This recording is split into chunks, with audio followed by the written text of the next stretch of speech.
where we interview interesting people doing interesting things, where you can expand your connections, your community. Kindness is cool and smiles are free. And let's get this party started.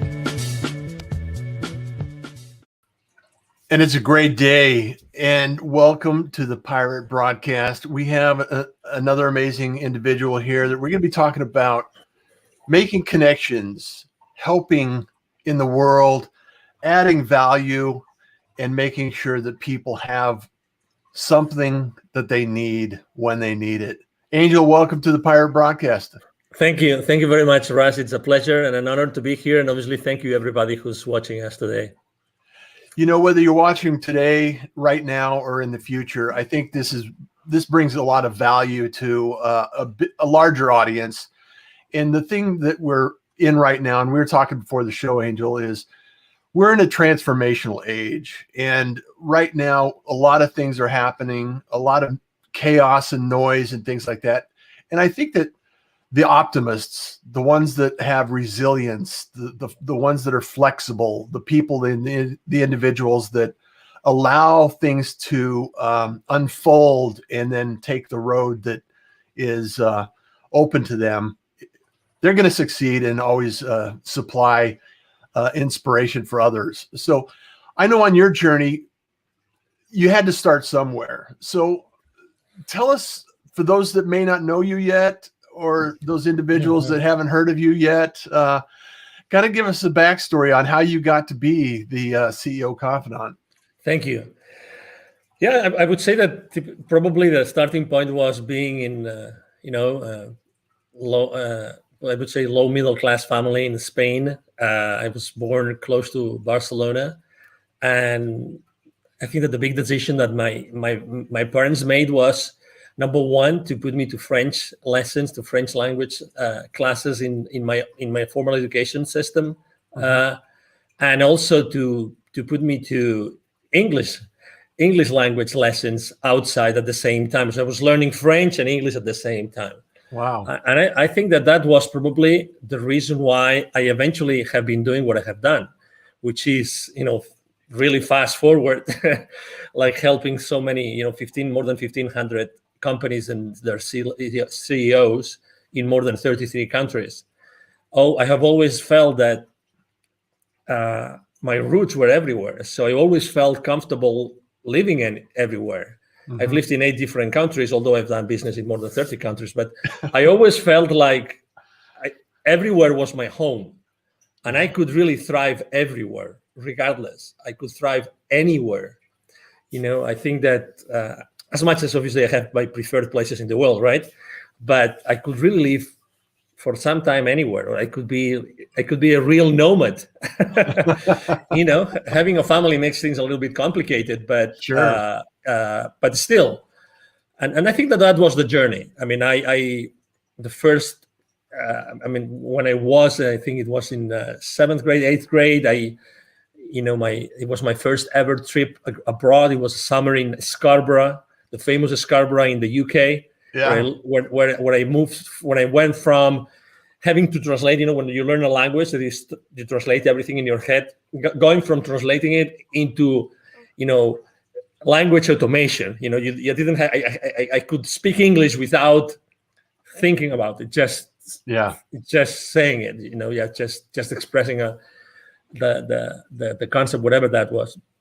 And that was the beginning. Eventually, when I was in college, I was part of an international organization that allowed me to enjoy several scholarships in several countries. And then my first job was actually working for the rector, which would be here, the president of the university, my own college, helping them in the rector's office as an international officer, going all over Europe and the Americas, negotiating contracts and establishing partnerships.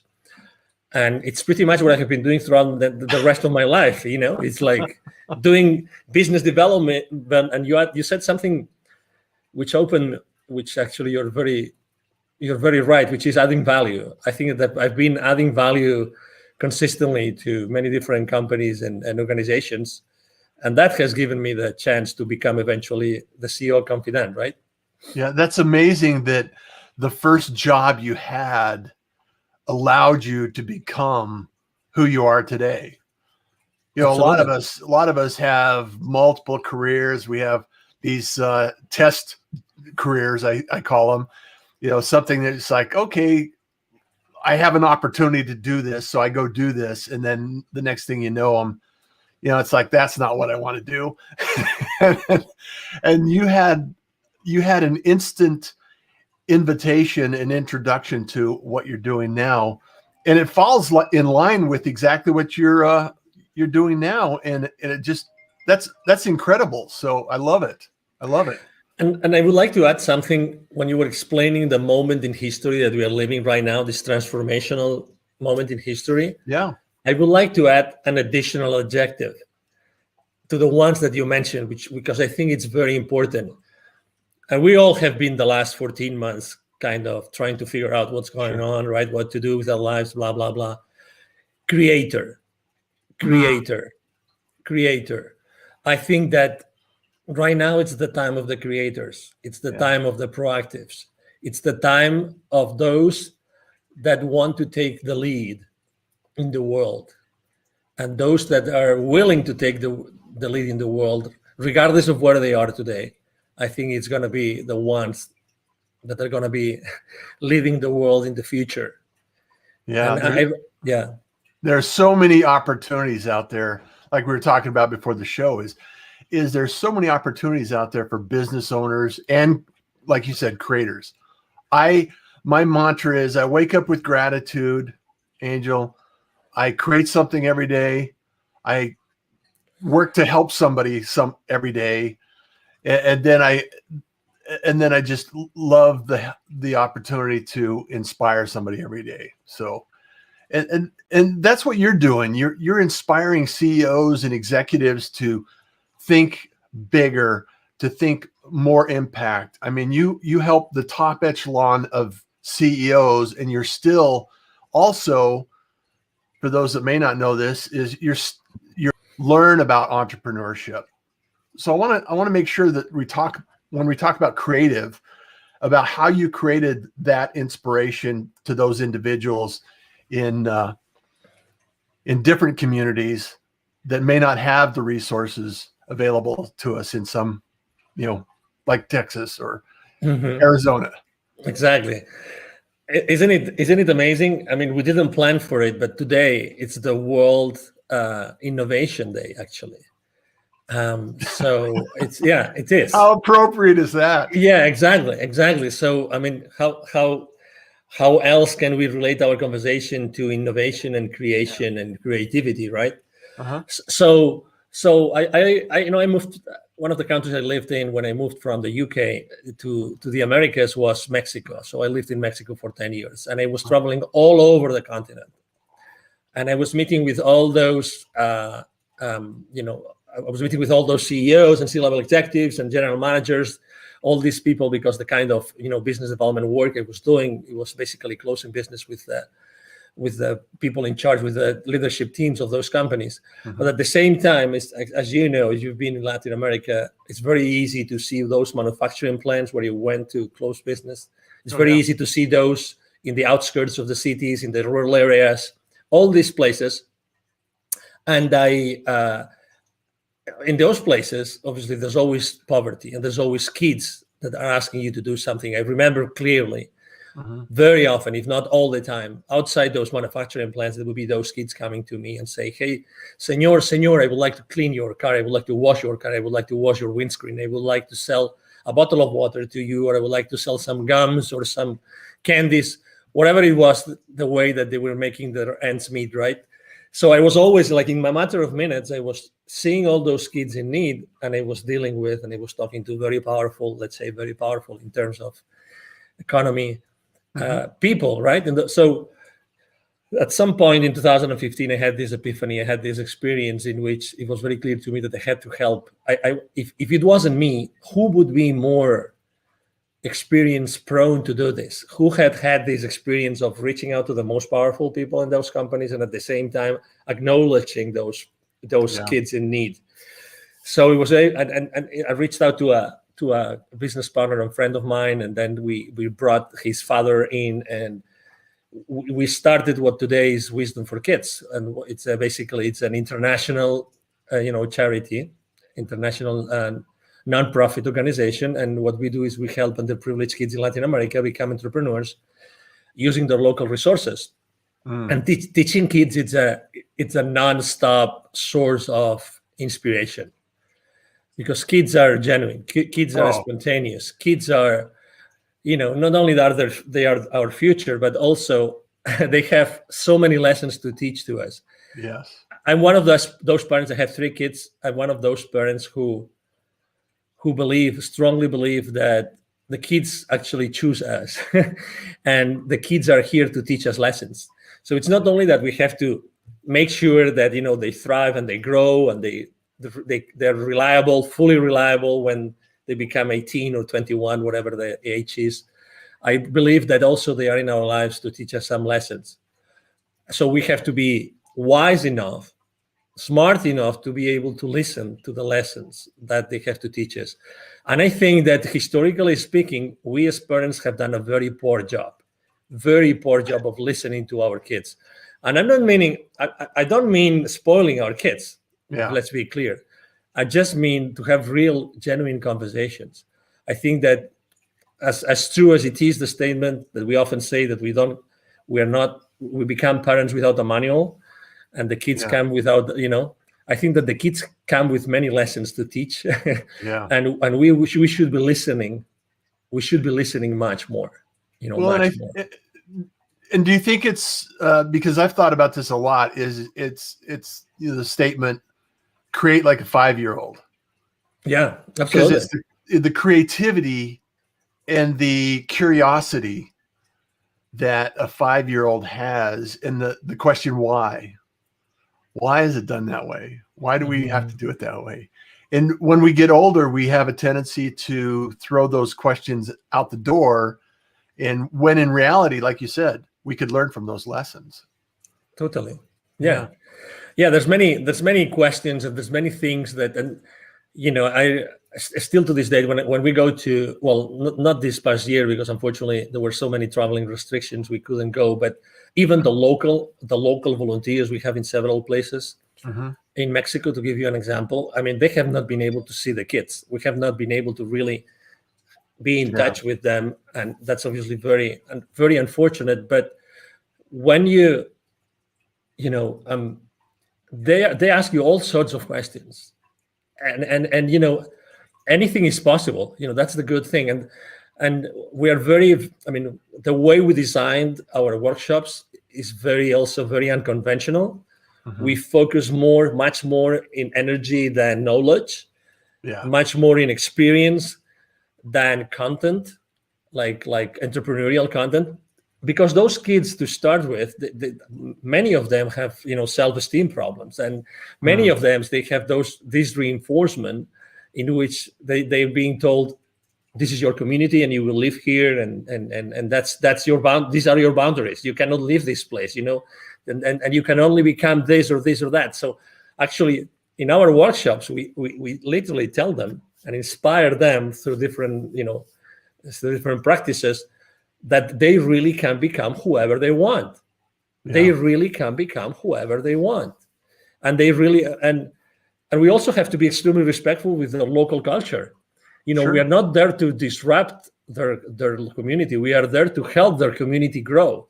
We are there to really help them become the difference and become. We're just talking about transformational, right? We are there to help them be transformational if that's what they want to be.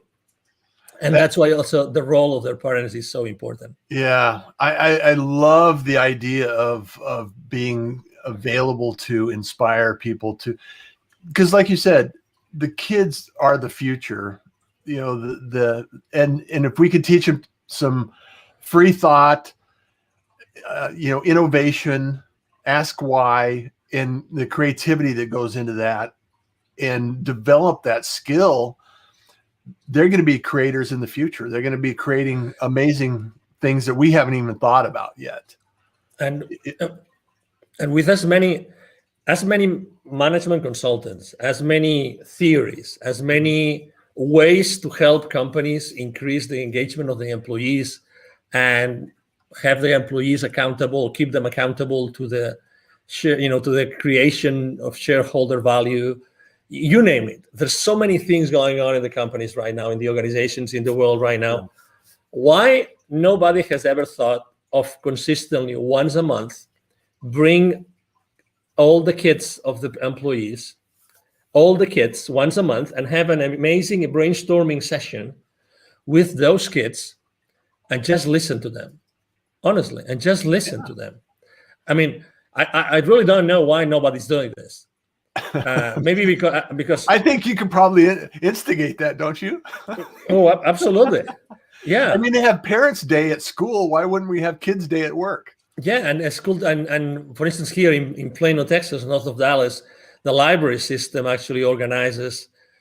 I think it's one Saturday a month. They organize, large corporations to come and teach the kids in a library setup. Uh-huh. But what if, what if those kids were to go to where their parents work, and again, once a month or maybe once a quarter, have an entire morning or even an entire day, with pizza, whatever that is, and just have their honest feedback. I mean, what do you think of what your parent does, of your father or your mother does in this company? What do you think?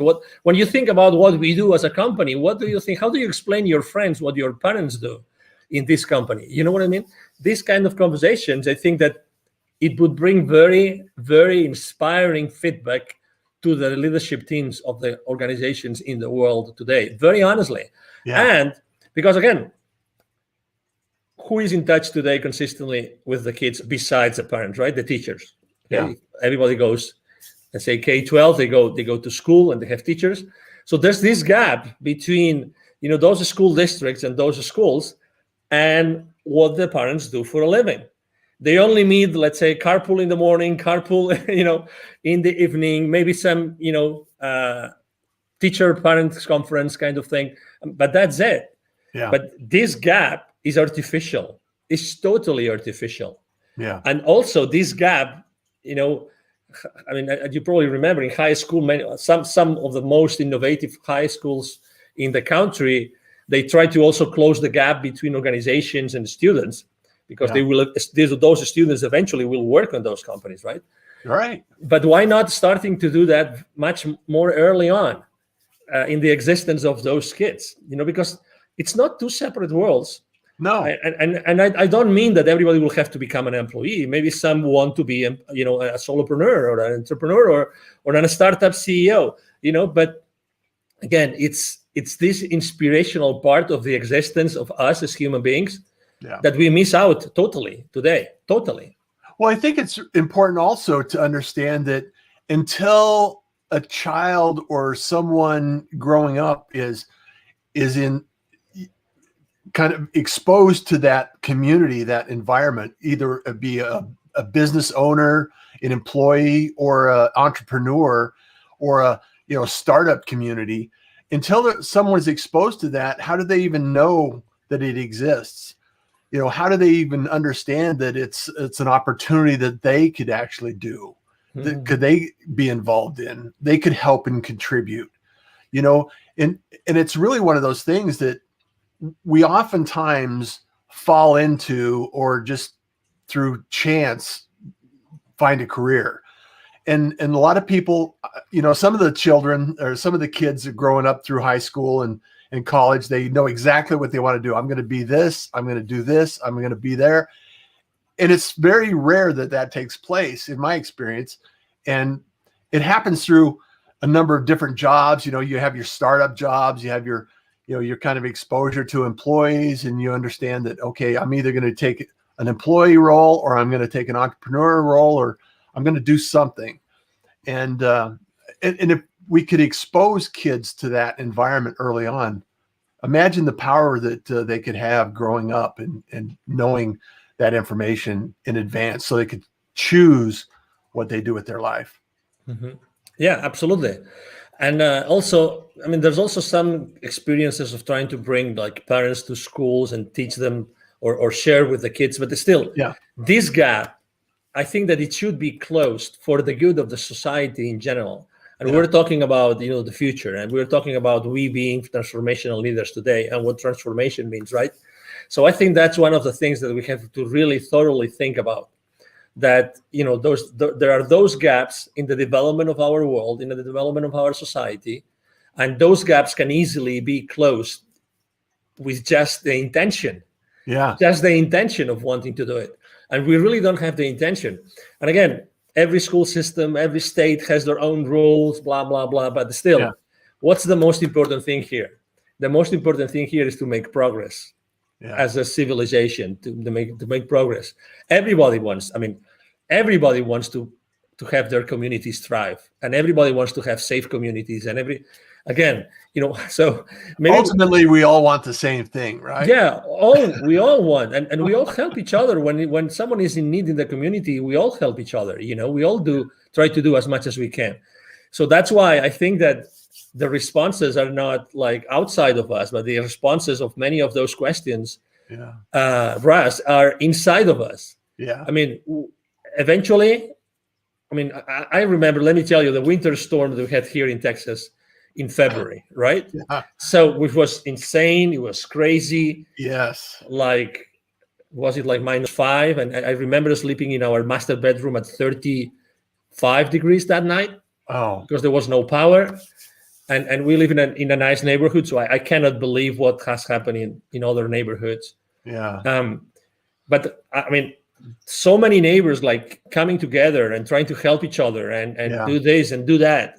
That week was difficult, was really scary, but at the same time, there was so much good coming out of the communities and helping each other and bringing food and bringing water and sharing what we had with others, and so many things.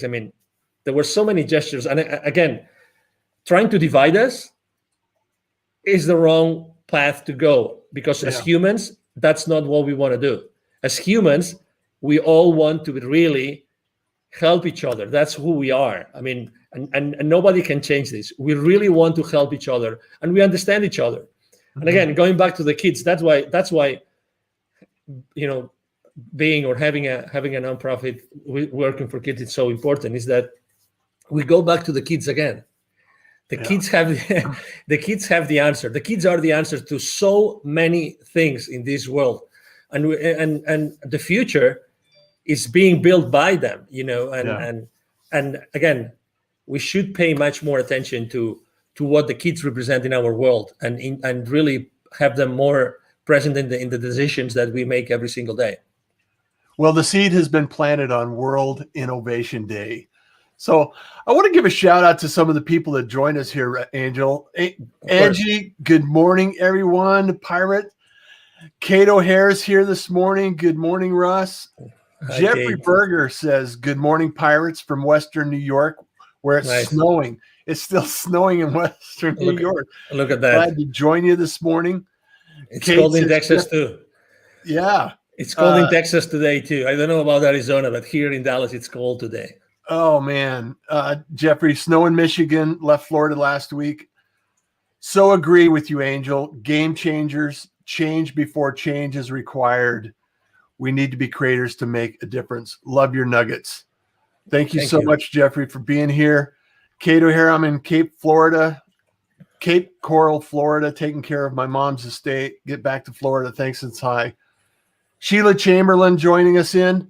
Hello. Hello. Kate says, I agree with Angel. It's our creator. It could be that we have the pandemic to remind us to come back to our roots. Absolutely. Cool. Go ahead. No. I was just gonna say. I love to interact with the audience, but oh my God. Let's say. I don't know if you have kids, Russ, but probably a lot of people have kids. So if you have a kid who is a rebel, right? If you have a kid, every single kid is different. I have three children. Every single one of them is different, right? So. Yep. What do we do? Do we kick them out? What do we really do? Yeah. Is there anything that we don't do for our kids? Is there anything that we don't consider? Is there any option that in order to help our kids we don't consider? Of course not, because they are blood of our blood. Yeah. They're ourselves, right? So it's the same with the rest of the world. I really believe that it makes no difference to deal with our kids or someone else's kids or anybody else that we work with and that we interact with. There's really no big difference. Yeah. Well, and if we don't offer the opportunity to plant those seeds and nurture that idea and that concept, somebody else will. And it's not always a good option. Yeah. And at-risk kids are out there, and we need to do everything we can to help them find a positive outcome in their life and a journey that they can follow and appreciate and help others as well. And I think planting that seed is really so. I love the idea. I love the idea of bringing in there and influencing individuals that are growing up. And so in your CEO community, how would you go about thinking of this kind of concept and planting that seed? Yeah, that's a great question. And sometimes people ask me, what kind of clients do you work with? I mean, is there a particular industry, is there a particular vertical? I always say the same thing. I work with, with business leaders who really want to change, who really want to leave a legacy, and who really want to make the world a better place. Okay. So it's in alignment with the idea that we just talked about. Exactly. Yeah. So I don't want to attract people that I don't resonate with. Yeah. So that's why I've worked with, so many different, markets and verticals and industries and countries.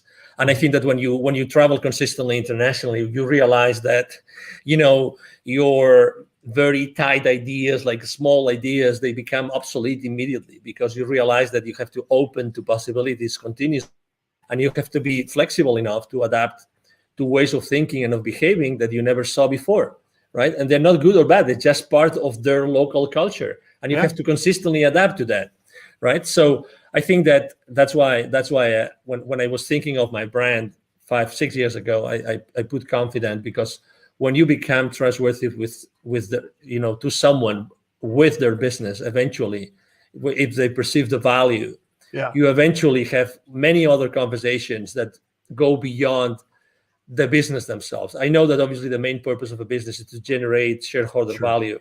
Right. It's very clear that that's the case, to create shareholder value for this, for the shareholders, for the people that put the risk and put the money to start with, and they keep on doing it every single day.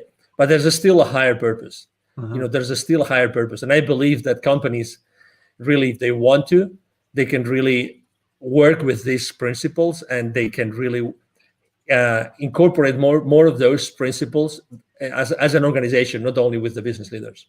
Yeah. I truly believe that it's an amazing opportunity for us to make changes, drastic changes. And a lot of people through the last 14 months, like you mentioned, have kind of set back, identified some of the things that they may not need to do on the future. Business is going to change, lives are going to change. And for you and I in conversation, sometimes this is a better outcome than we could ever imagine. And because a lot of times trauma is what makes the change. It causes and forces us to think about things that we hadn't thought of before. So I really want to thank you, Angel, for being here, sharing these ideas. I think we could go on for a few hours and talk about these ideas. You bet. Because there's so many people that need your help and need your service and need your support. And if you're not connected with Angel, reach out, tell him you're a pirate. Make sure that the connection and the conversations take place. Where do you like people to reach out to you, Angel? Thank you. Yes, it's my email address. It's my direct email address. Either my team or myself respond to all the messages. It's very easy. It's Angel, ANGEL, at angelrebo.com. Rebo is my last name. It's spelled like R-I-B as in boy O. Angel at angelrebo.com. I'm very active online on all social media platforms. I'm on LinkedIn all the time, posting every single day. So it will be a pleasure to be in touch with you. And Jeffrey says, yes. We need to get out of the old school model, go to school, get an education, find a nice, safe job. No such thing. all options should be taught early on for the kids to really decide where and what they want to do. So good, Russ. Great talk this morning, guys.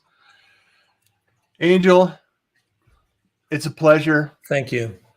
Thank you for being a pirate, for being here. I am a pirate moving forward. I love this. And as always, everyone, make those connections, start those conversations.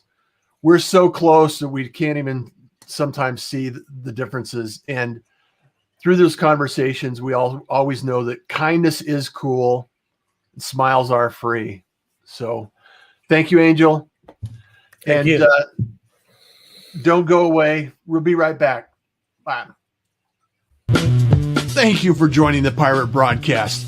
If you found this content valuable, please like, comment, and share it across your social media channels. I would love the opportunity to help others grow in their business. The Pirate Syndicate is a platform where you show up, we produce the show. It's that easy.